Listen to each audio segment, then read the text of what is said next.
Hey guys, Woods Farm here, Project 222. Just back out working on the Scout car. Today we're going to work on some painting and some wiring, so stick around and check it out.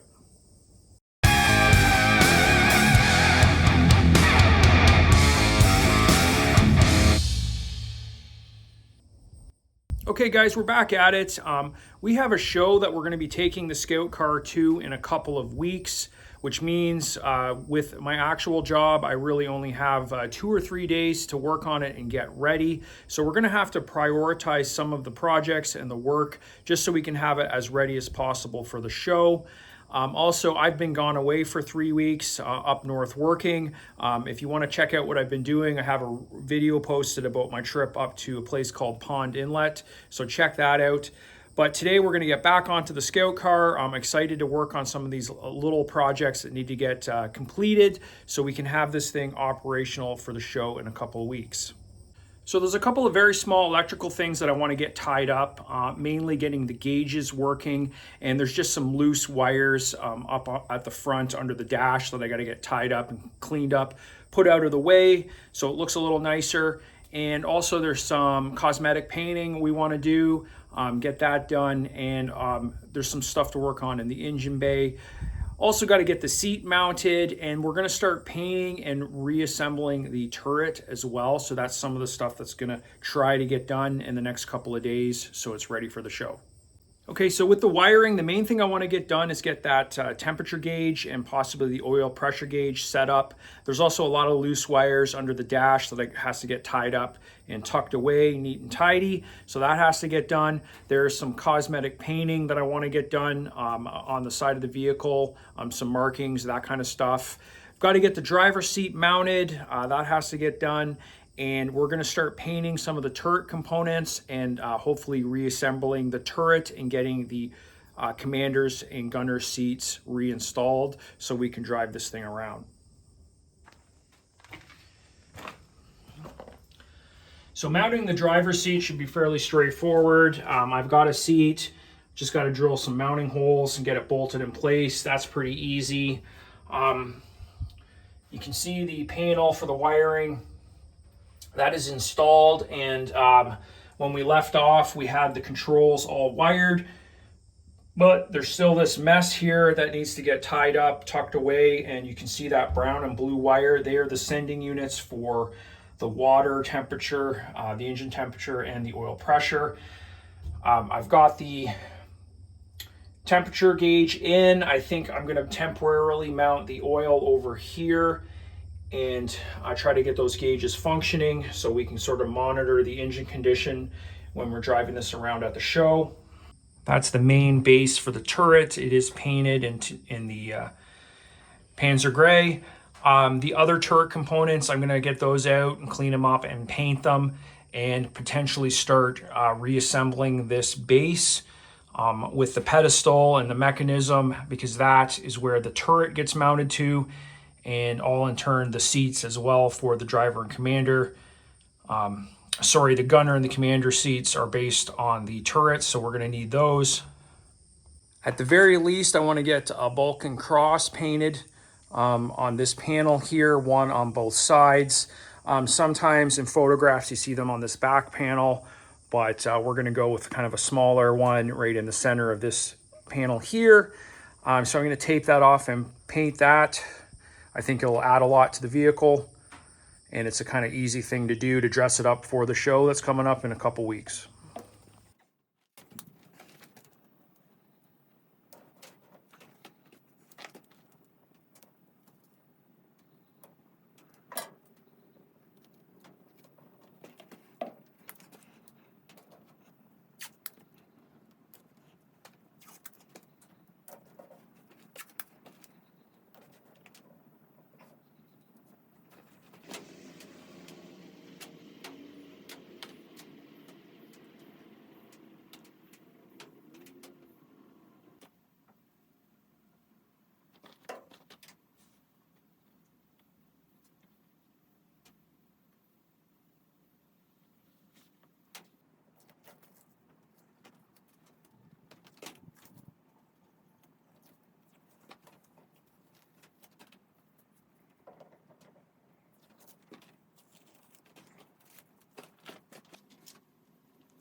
Okay guys, now that I got that painting done, I'm going to move on to some fabricating for the seats.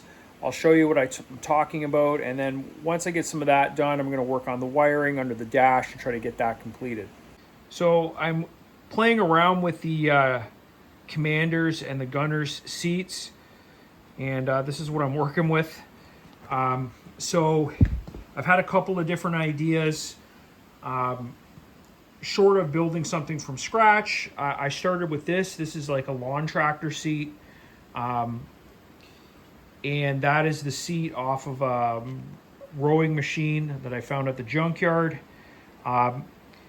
This seat would have been great, but it's just a little bit too wide side to side. And as the turret turns, it has a tendency to kind of jam up in one spot. If the seat is kind of rotated to the side, it will go around, but it's just a little too big. This seat's pretty good, but you feel like you need a back. So these are the two seats that I did have in the vehicle and kind of tested out. And that one, not great. I ordered this one off of Amazon and I miscalculated the dimensions. I thought it was a lot bigger. And I was specifically going with something with a little bit of a back. This is from an electric bike, apparently. And then this seat I got at an auction, and this is this is a marine seat from like a bass boat. I think this is probably going to be the best option. It's kind of wide. It's not as wide as the tractor seat, so it should rotate around freely, but it has a little bit of a back. Looking online, the best seats really are, you can get like what's called like a doctor's stool. So it's kind of a roundish base with a little bit of a raised back, kind of like this. And they come in either like a round stool style, or it'll sort of almost be like a really big bicycle seat, kind of like this. If you look at the originals, there was different seats depending on if it was the commander or the gunner, and depending on the version of the scout car, there was a little bit of variation in the style of the seats. So I have to make a mounting plate for this seat, and this one we can just kind of swap in. So we're going to experiment with these two seats and see how it goes. If that turns out to be comfortable, I will look at getting a second one for the gunner, or vice versa, the commander. Okay guys, here's where we're at with the wiring. It does look like a disaster, but I got a new key that has two keys. The old one was scavenged off something. This one's a lot better. Obviously with two keys, that's good to have. And really what I'm working on here is connecting the dash wiring. We've got the water temperature and the oil pressure, and that needs to all get connected to the main wiring harness. And I've also decided to add two 12-volt lighter plugs so we can plug in accessories, charge radios, maybe even use it to plug in a backup camera system. There's also going to be a third 12-volt plug at the back, I believe. I've got one, so I'll try to get that installed too. A little inconvenient working out of my shed. All my tools are in the garage. So I've brought a lot of the junk out here. So it looks like a complete disaster. But once I get the wiring done, I'll clean all this up and we'll get everything back to normal. And then we're going to look at getting the rest of the pedestal and turret mechanism reinstalled. And then we'll get the turret on and we can connect everything back and get that working. Okay guys, I'm going to wrap this video up here. I didn't quite get all the electrical stuff sorted out and finished, but I'll keep plugging away on it in the next video. I've also got a lot of little detail things to work out and finish up. Some latches on the toolbox, things like that. Latch to close up the rear hatch to the battery compartment. Just little things that got to get done. And hopefully we'll start reassembling the pedestal and getting the turret back together as well. I know I said we had a show coming up this weekend, but something came up and we're not actually going to be able to bring the Scout car to the show.